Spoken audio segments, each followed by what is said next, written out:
Sometimes in your lives, when things go wrong, it is just chapter 1 of a really cool story, and the ending is entirely up to you. There is a lot more to his story than just racing motorbikes. He's such a people person, such a friendly person. He's the most positive, most outgoing person that I know. The story is a tribute to the man himself and all who helped him achieve his dream. Allow me to introduce Joey Evans.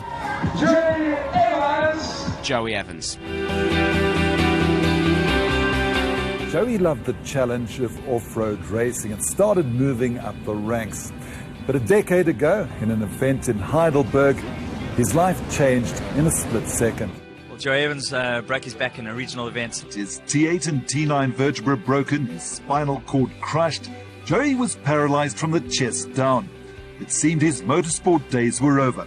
And every day became a struggle, not only just to keep it together physically, but just to keep it together mentally. And I made a decision in that hospital. And it's really the only decision you get to make when you're in a place like this, is you're either going to check out or you're going to live.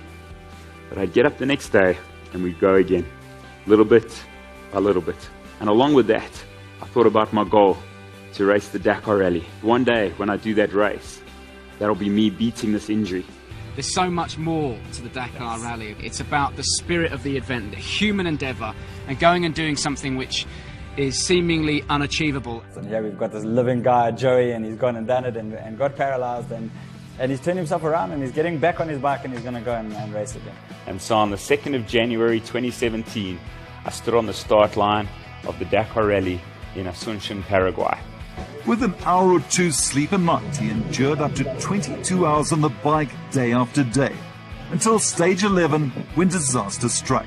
Today, his bike got run over by a car. I can't believe it, man. I just don't know what to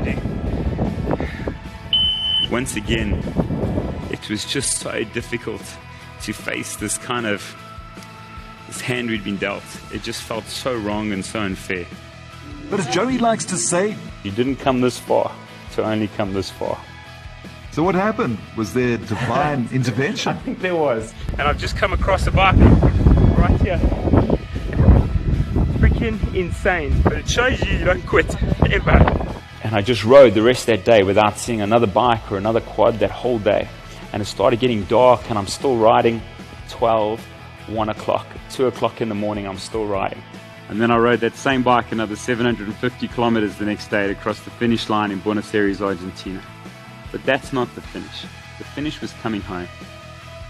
And so when it is dark, and you feel alone, and you feel like quitting, I want to encourage you to just twist that throttle, and you ride right through the night. Because it's when you ride through the night that you earn those airport days.